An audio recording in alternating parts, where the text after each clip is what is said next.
ہم وزن اعتبار سے من صام رمضان ایمانا واحتسابا غفر له ما تقدم من ذنبه من قام رمضان ایمانا واحتسابا غفر له ما تقدم من ذنبه۔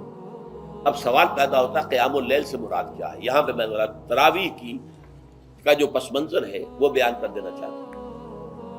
دیکھیے جیسا کہ ہم نے خطبے میں بھی دیکھ لیا، اللہ نے قیام اللیل جو ہے اسے فرض نہیں ٹھہرایا تطوعا، قرآن مجید میں بھی اس کا کوئی ذکر نہیں، احادیث میں اس کی تشویق و ترغیب پوری موجود ہے۔ ایک اور حدیث بھی ہم بعد میں پڑھیں گے اس پر۔ اس کا پس منظر کیا تھا کہ اس کو چھوڑ دیا گیا۔ اب ظاہر بات ہے مسلمانوں میں کمزور بھی ہیں، مسلمانوں میں وہ مزدوری کرنے والے بھی ہیں، روزہ تو فرض ہے ان پر، چاہے مئی کا مہینہ ہے اور گندم کاٹنی ہے، روزہ تو پھر بھی رکھنا ہوگا، یہ سب کچھ، لیکن یہ کہ رات کو پھر کھڑے رہنا ان کے لیے جاگنا ممکن نہیں، لہذا ان کے اوپر یہ چیز فرض نہیں۔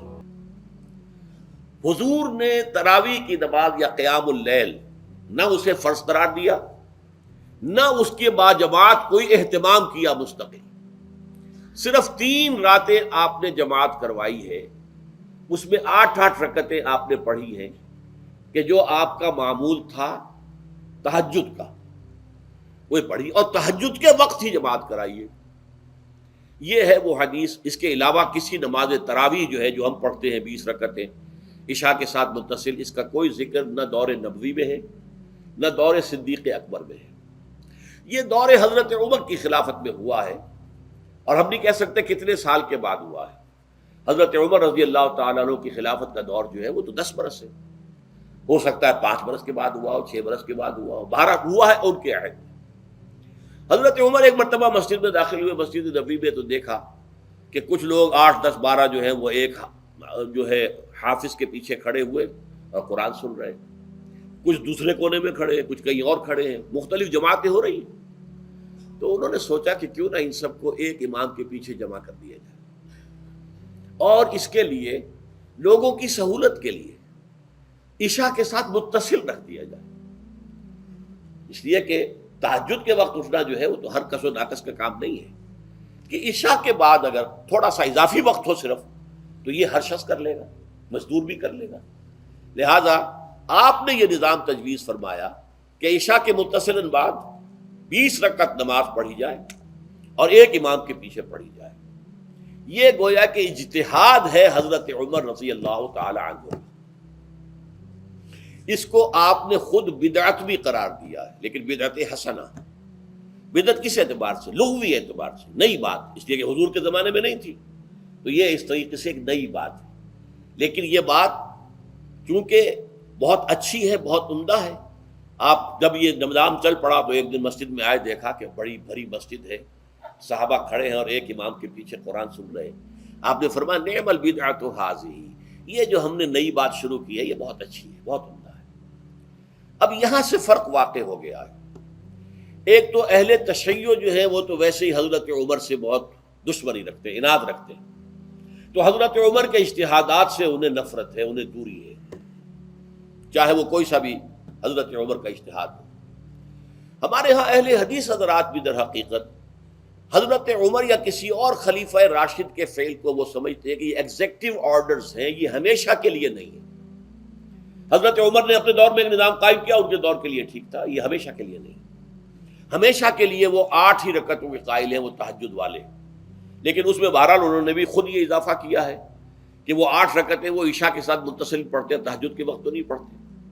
اور حضور نے تو صرف 3 روز جو ہے وہ کرائی تھی جماعت، وہ لوگ 30 دن یا 29 دن پڑھ رہے ہیں، تو اضافہ تو انہوں نے بھی کر دیا، وہ نظام میں تبدیلی تو ہو گئی۔ لیکن اہل سنت جو کہلاتے ہیں، ہمارے جو 4 جو ہیں، جو ہمارے مسلک ہیں، حنفی، مالکی، شافعی، حنبلی، ان کا اتفاق ہے اس پر حضرت عمر کا، کیونکہ ان کے سامنے اصول یہ ہے کہ حضور نے فرمایا علیکم بسنتی وسنت الخلفاء الراشدین المہدیین، تم پر لازم ہے کہ میری سنت کو پکڑو مضبوطی کے ساتھ، اور میرے خلفائے راشدین مہدیین جو ہیں ان کی سنت کو پکڑو۔ اس اصول سے یہ چاروں فقہیں جو ہیں حضرت عمر کے اجتہادات جو ہیں ان کو بھی پابندی سمجھتے ہیں کہ تمام عمر کے لیے، قیامت تک کے لیے امت مسلمہ پر ان کی پیروی لازم ہے، لہذا اس میں اجماع ہے۔ اور یہاں تک کہ یہ سب سے آخری جو اس میں مسلک پیدا ہوا ہے زمانی اعتبار سے، سب سے پہلے مسلک جو ہے حنفی پیدا ہوا ہے، پھر مالکی پیدا ہوا ہے، پھر شافعی پیدا ہوا ہے، اور پھر حنبلی آخری ہے۔ اور امام احمد ابن حنبل بہت بڑے محدث بھی ہیں۔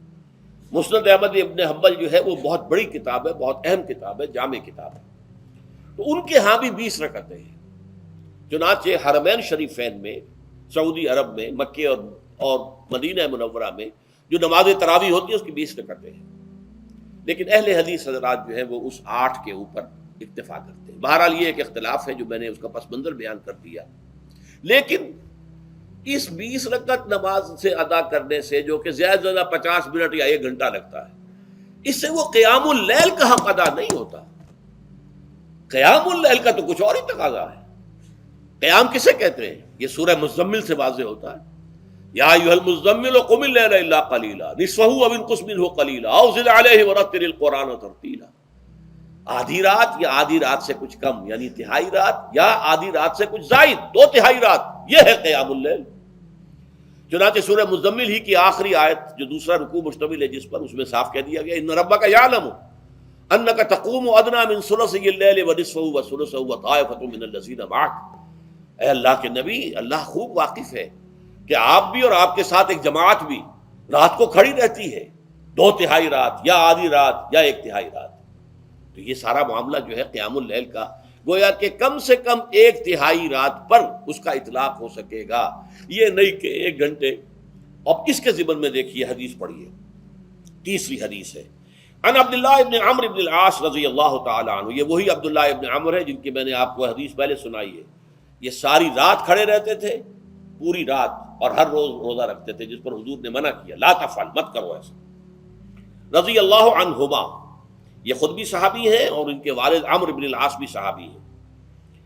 ان رسول اللہ صلی اللہ علیہ وسلم قال، کہ اللہ کے رسول صلی اللہ علیہ وسلم نے فرمایا الصیام والقرآن یشفعان للعبد، روزہ اور قرآن بندے کے حق میں شفاعت کریں گے۔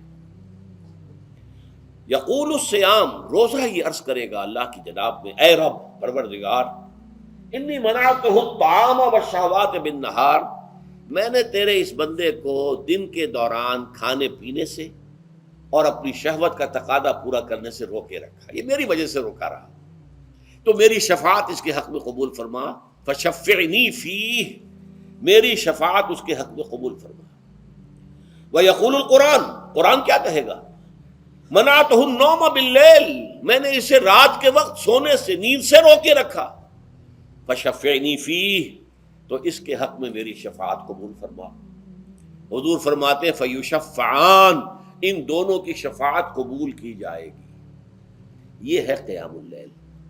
یہ قیام اللیل صرف تراویح کی نماز سے جو پڑھ لی جاتی ہے، اور ہمارے ہاں تو یہ ہے، وہاں کم سے کم یہ تو تھا، صحابہ کرام کھڑے ہوتے تھے تو جو قاری پڑھ رہا ہوتا تھا وہ ان کے دل میں اترتا جاتا تھا، اس کا مضمون اور مفہوم جو ہے ان کو معلوم ہے، لہذا وہ اس کی زبان سے نکلا ہوا ہر لفظ ان کے قلب کی گہرائیوں تک اتر رہا ہے۔ یہاں تو یہ ہے پیرٹ لائک حافظ ہے، اسے خود پتہ نہیں میں کیا پڑھ رہا ہوں، اکثر حفاظ جو ہیں وہ عالم تو نہیں ہوتے، اور جو سن رہے ہیں انہیں کچھ پتہ نہیں ہم نے کیا سنا ہے۔